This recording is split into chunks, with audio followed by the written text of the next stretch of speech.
So the next speaker in this seminar series is Dr. Hien Nguyen, who is a professor at Wayne State University. Professor Nguyen is a Johnson Pfizer Endowed Chair Professor in the Chemistry Department of Wayne State University in Detroit, Michigan.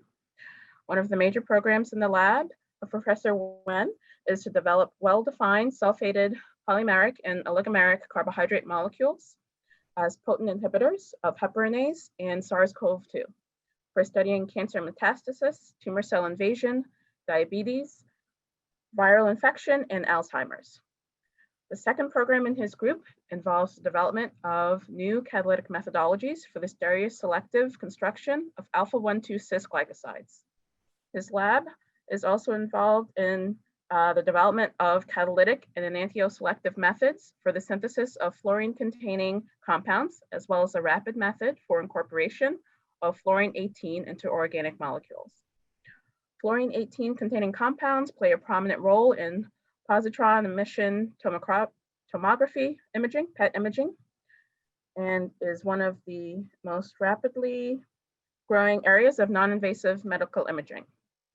Currently, his research is funded by the National Institute of Health.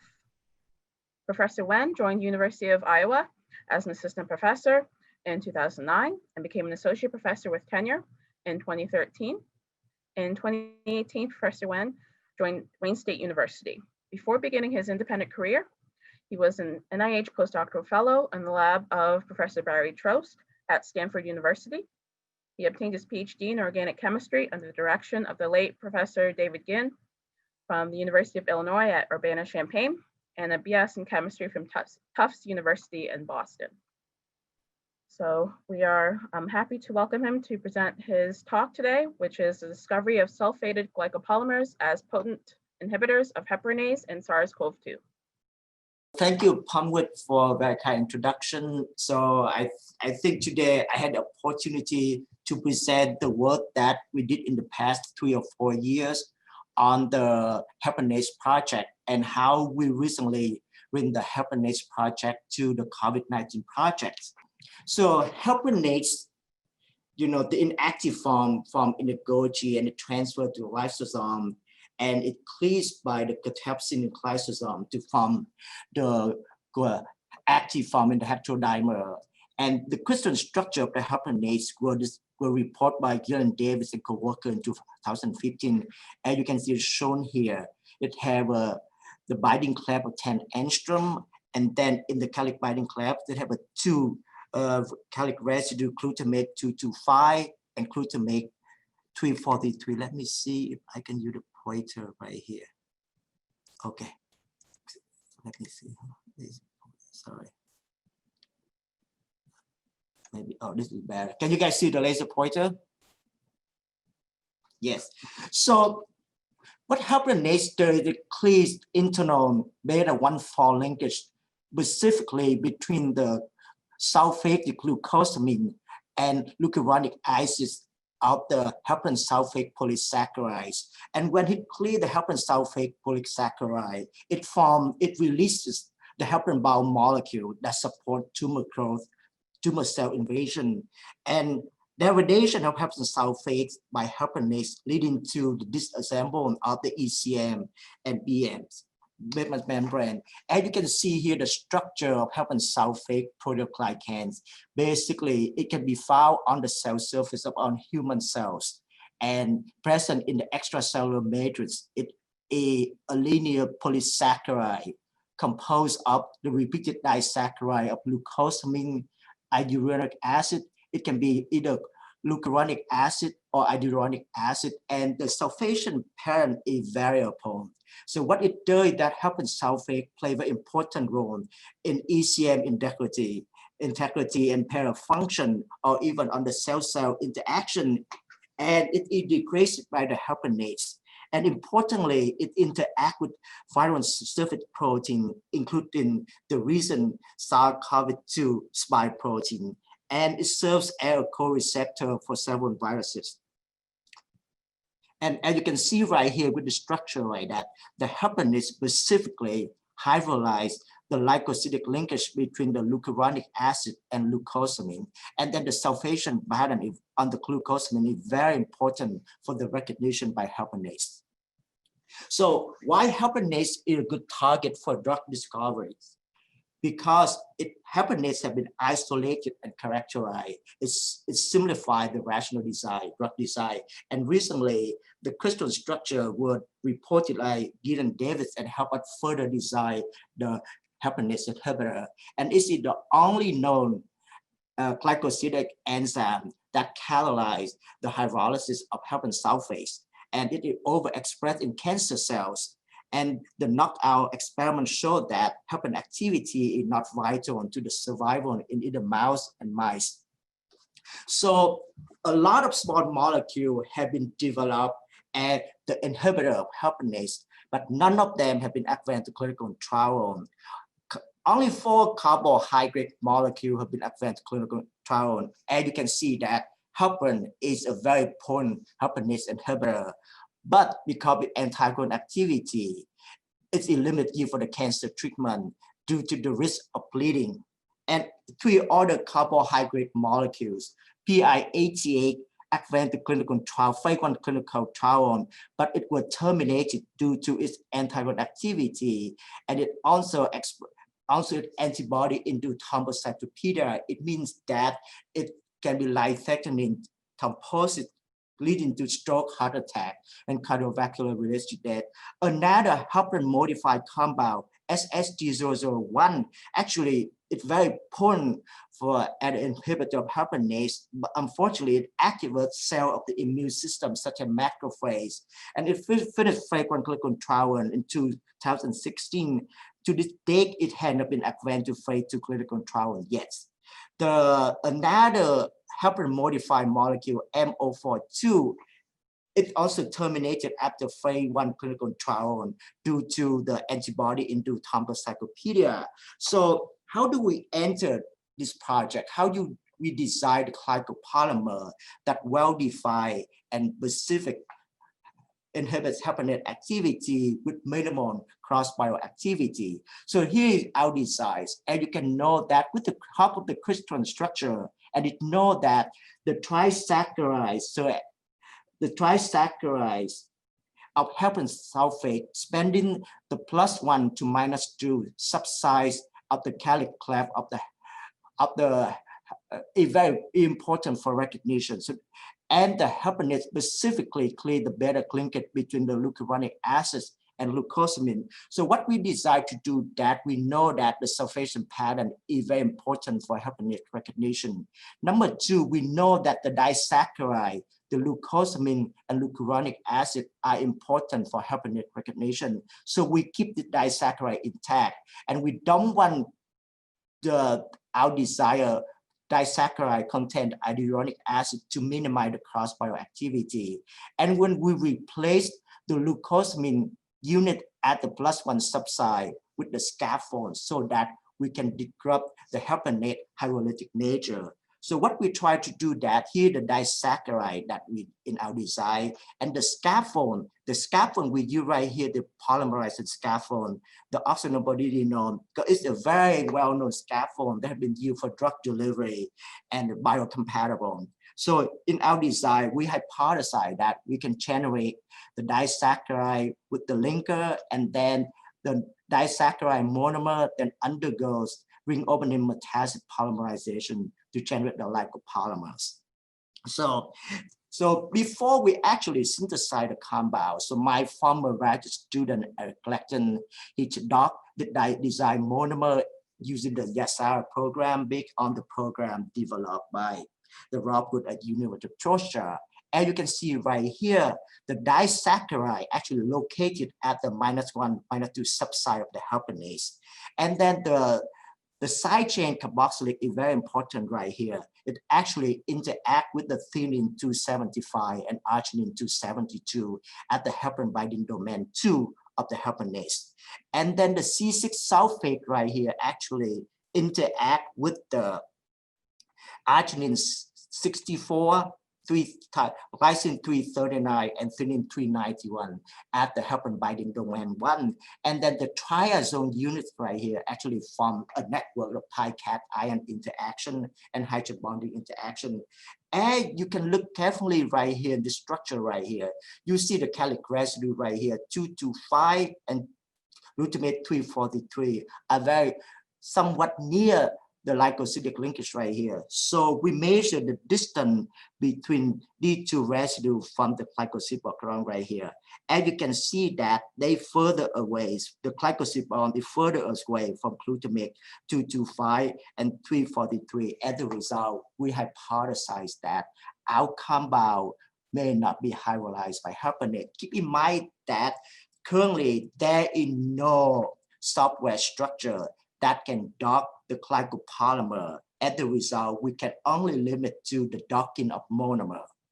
So with the preliminary docking result in hand, so my graduate student Eric Slatton and my postdoc Ravi Loka, actually who did PhD at University of Alberta with GlycoNet, start this project. So what we do that, we use the chemistry that we developed almost a decade ago. We use that, instead of using the A side at the C2 to control the alpha 126 glycosylation, we use the benzylidine protection group. And you can see that the benzylidine protection group is orthogonal to the A side linker. So later we can couple that with the alkyl via click chemistry. And the chemistry is very robust. We can get up to 3 to 4 grams of the product with very good selectivity and good yield. And then couple step manipulation, we get to the disaccharide contain the sulfate, a C6, and the N-sulfate. And then we do the click chemistry followed by hydrolysis. We get the monomer.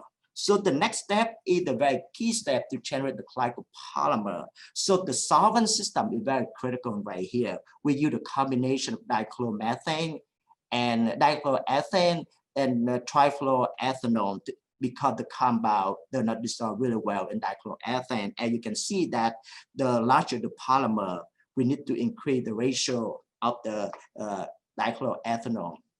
And the higher caloric loading, 21% of crops 3 calories, we get very good conversion.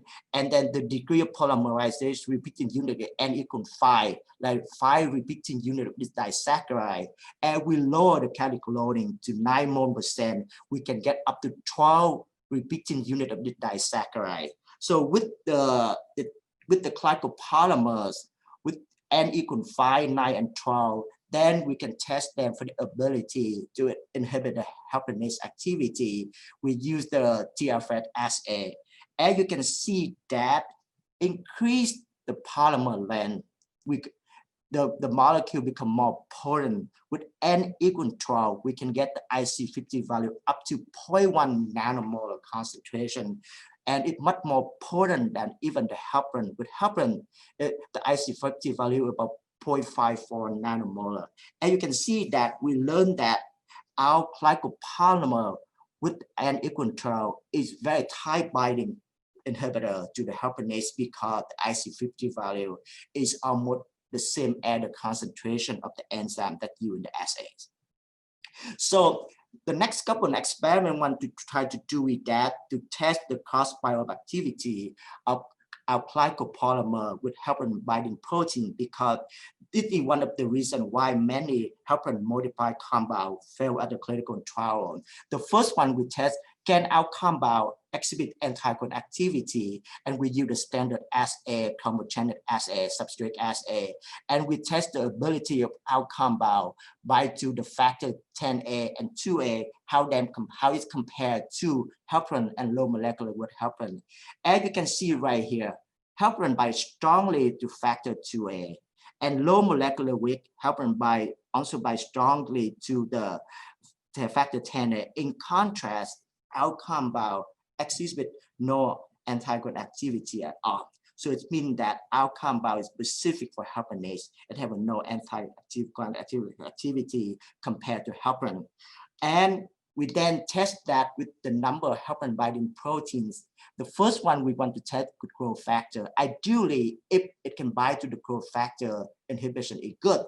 And then the B-selectin, can it bind to B-selectin is good. But One of the protein we don't want our compound to bind to platelet factor 4 because binding is too bad, is not very good. The main reason why many anti-heparinase compound fail at the clinical trial. And the results show right here. For the growth factor, as you can see the comparison between the heparin, our glycopolymer, heparin binds strongly to FGF1, FGF2, VGF.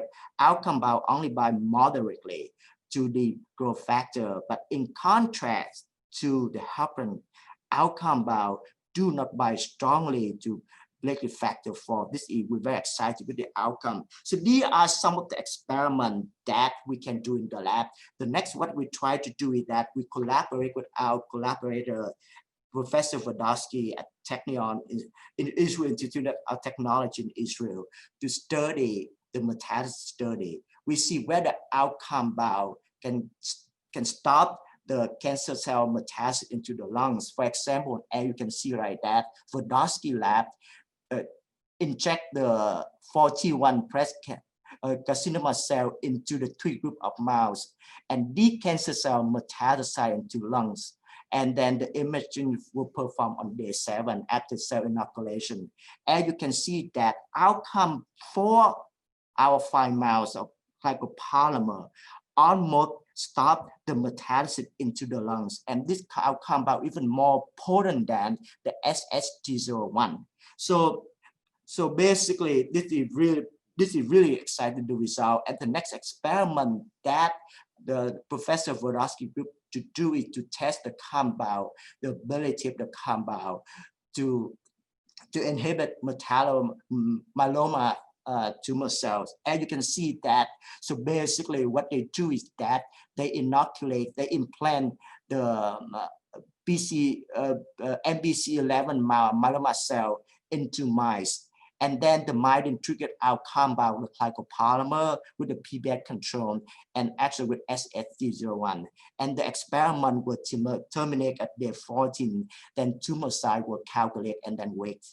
And you can see right here, our compound is even much more effective than SST01 after day 14. And then basically what they tell is that our compound inhibit the myeloma tumor growth in mice. And the next experiment that we try to do, like we just got this result recently, and we also evaluation the ability of our compound to inhibit human myeloma cells. As you can see right here, the myeloma cells are injected and growing primarily in bone marrow right here. And the results show that our glycopolymer is effective as bortezomib, the drug that refer to treat the multiple myeloma. And this experiment we just got very recently, and we run out the compound, but we will eventually to go back and to do this experiment again. So this is the result we got right before the shutdown in March. So during that time, so I talked with my collaborator with Vodosky. We said, is that the way that we can combine this project with COVID-19? And then we spend a lot of time thinking about how to do the experiment. The number one very important for us is that we don't have the BSL-3 level in the lab to work with live coronavirus. So we actually recruit 2 virologists to help us to work with coronavirus. I don't need to mention how the pandemic happened. And this is the result I got yesterday. As you can see right now, there are more than 20 million people in the US got COVID-19 infection. And up to yesterday, almost like more than 300,600 people died from COVID-19. And the case actually much better in Canada. And look at the worldwide right now, almost 2 million people die from the COVID-19. And basically everyone knows that the coronavirus infected the nasal, lungs, gut, endothelial cells, and then the high risk for people with underlying condition. But in fact, the people with diabetics actually are more susceptible to COVID-19. Actually, 4 out of 10 patients at the COVID-19 patient had diabetics, and usually 30% of COVID-19 deaths associated with individuals with diabetes. So what we know from learning that involvement of heparanase in viral detachment, basically we know that HSV1 virus, herpes simplex virus, upregulate heparanase, which drive the key process of environmental pathogenesis, such as activation of innate immune cells, and it's likely that coronavirus also upregulate heparanase too. And in fact, it's known that the inflammatory cytokine increases, including the interleukin-6 in patients with severe or critical COVID-19 virus. Here is the mode of heparanase function in viral detachment and release from the cells. So we've known that heparin and low molecular weight heparin inhibit heparanase activity, which associate with the COVID-19. So here is how coronavirus infection depends on heparan sulfate and human ACE2 receptor. So coronavirus spike protein interact with heparan sulfate proteoglycan and ACE2 receptor, so receptor binding domain.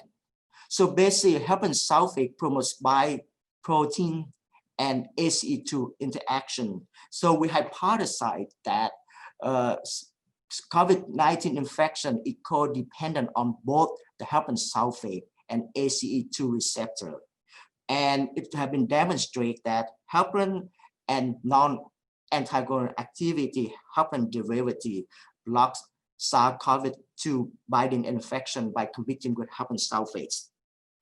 So here is the spike glycoprotein. It had it's a trimeric protein, contain two subunits, the S1 and S2 subunit.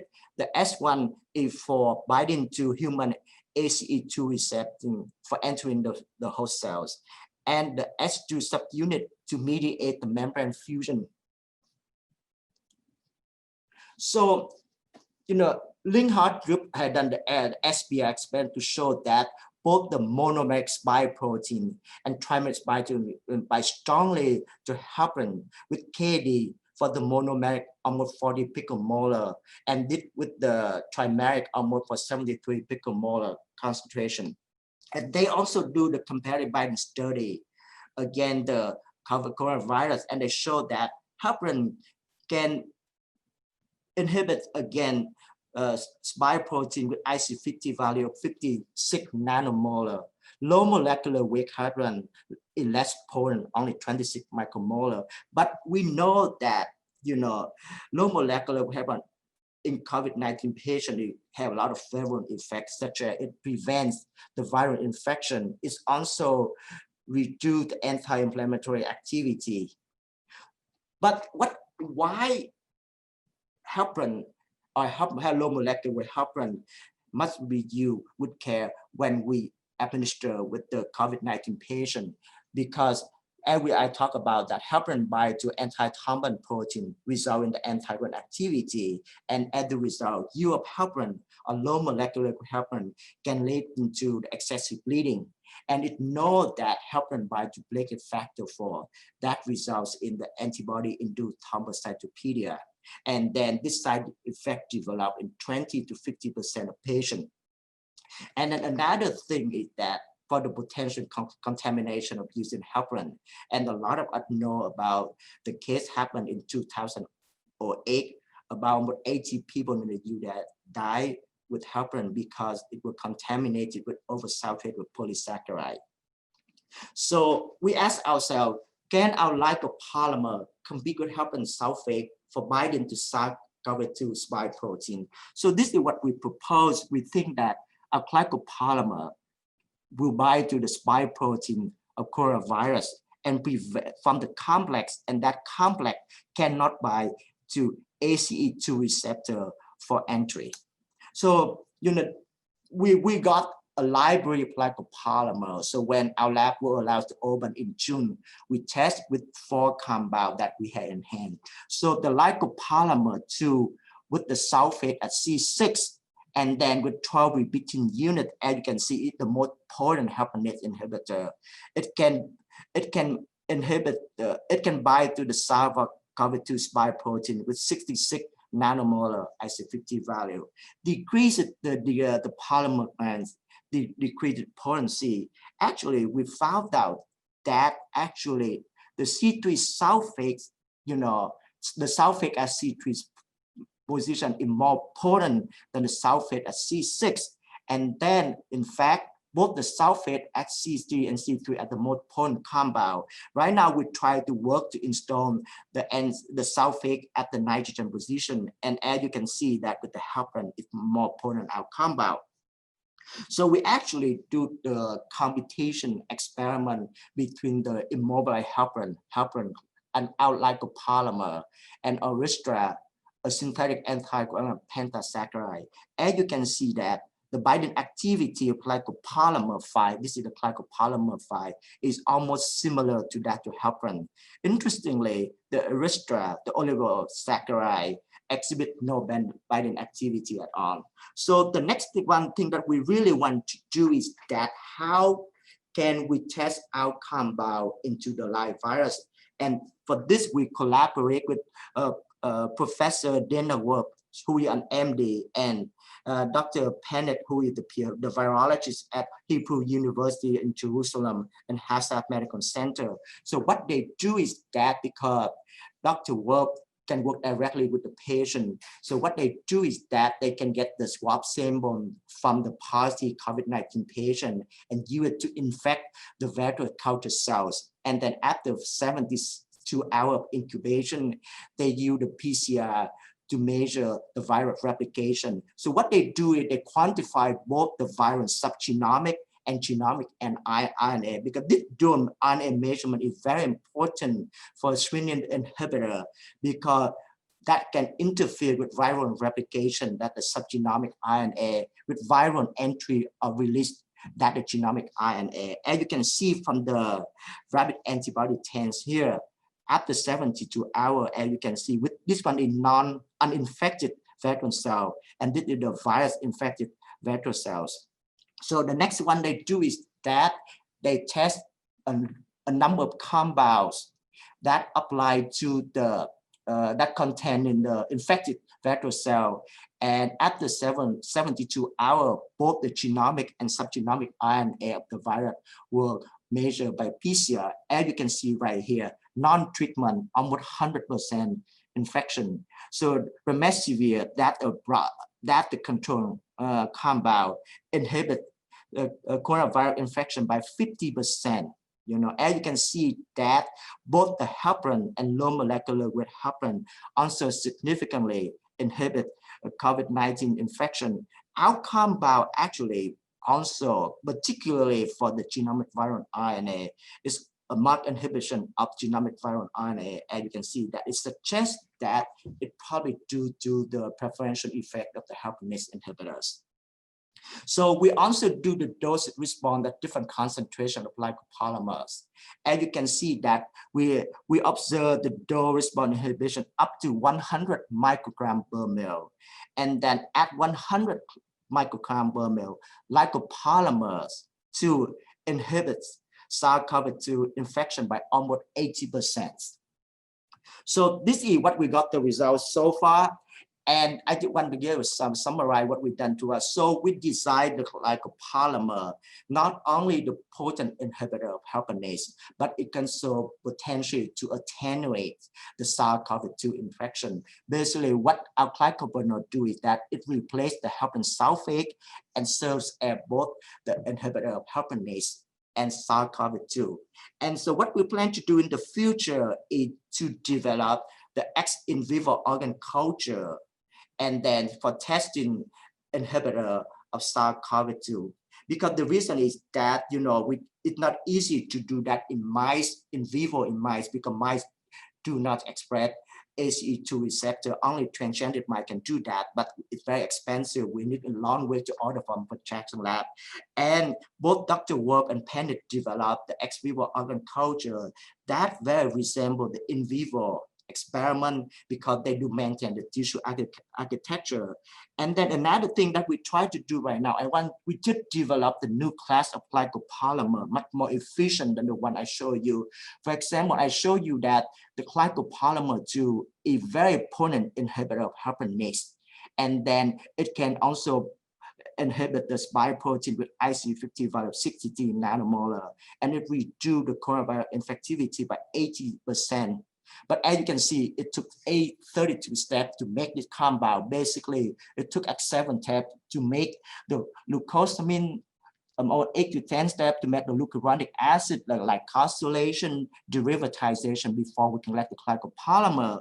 So during that process, we thought that if you look at the paramycin right here, it's the aminoglycoside antibiotic that target the ribosomal RNA and inhibit protein synthesis.